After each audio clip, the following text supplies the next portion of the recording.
Well, I remember like one summer, for some reason, we were taking like art lessons, Right. and Mom came to pick us up, and we like ran out and gave her a hug. I think we must have been like 11, 12-ish, Right. like that old, and then it was the art teacher, I think. She said to Mom like, well, just like wait until they're teenagers because you're not gonna see that anymore. And I just remember being so mad. Like I think we both were really mad. Like, Like what Like is- why can we not like continue? What to... happens when you turn 13, you know? Yeah, well, and that's really how our society looks at it. It's like, you go from, being 12 to suddenly 13, now you're a teenager, and now you're a monster, you're foolish and immature, you do dumb things, you rebel against your parents, like all of that is just, our culture expects that, and it's just a lie. No, I mean, we expect, little kids to succeed in the areas that they have to grow. They all learn to walk, They all learn to talk, they cross all their big hurdles, and then as teenagers we're like, floundering, and everyone's like, oh, that's fine, that's just what teenagers do. And it's not good for teens. I mean, the Bible says don't let anyone look down on you because you're young. Teenagers are probably the most looked down upon, like the most despised age group. Like think about it, like Right. Is there any age group that's more looked down upon than teens? I don't think so.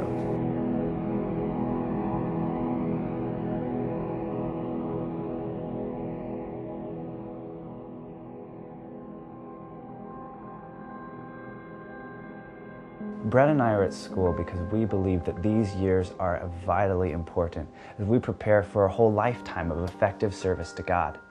And that's not just true about the college years, it's true about all of the teen years. All of our young adult years are meant to be that time when we prepare, where we train, and where we equip ourselves to be of good use to God. Unfortunately, a lot of young people today don't believe the teen years are their time to prepare. They believe it's their time to have fun. It reminds me of a story of a guy named Raymond. He's 18 years old, his parents divorced when he was just 14. He's involved in everything and anything you can imagine. Smoking, drinking, drugs, drug dealing. He goes from job to job, relationship to relationship.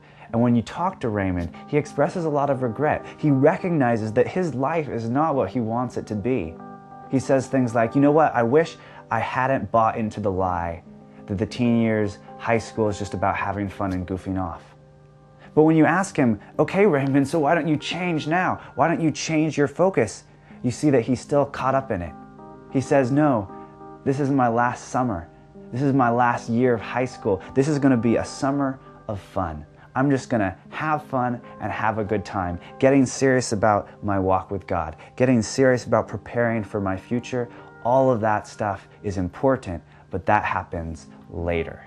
Why is it that when we hear other people's stories like Raymond's, we're so quick to recognize he's setting himself up for disappointment? He's one of those guys who thinks he's having a good time, getting what he wants out of life, but he's going to be gravely disappointed when life hits him upside the head and he realizes he's not ready. He's been traveling down the wrong path all this time. It reminds me of something that I learned when Brett and I took swimming lessons when we were kids, and that's that there's a certain spot on the diving board. It's called the sweet spot, and when you hit it just right, it launches you into the air and hopefully into the pool in a perfect swan dive.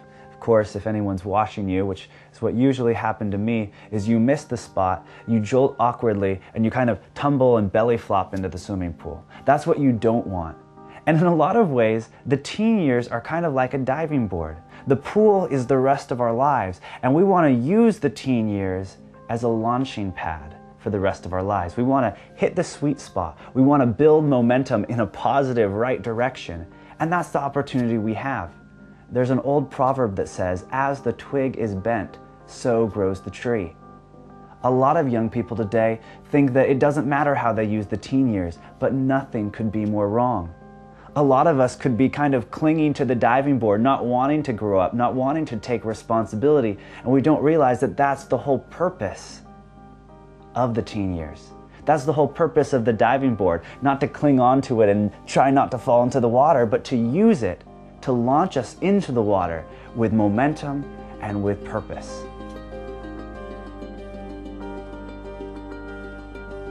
As young people, the book of Proverbs says our glory is our strength. That means that our flexible schedules, our energy, our strength, our sharp minds, equip us in a unique way right now to determine who we will become for the rest of our lives. By choosing to use the teen years not as a vacation, but rather as the launching pad for the rest of our lives, we can choose to set direction, build momentum, and launch ourselves into an amazing future.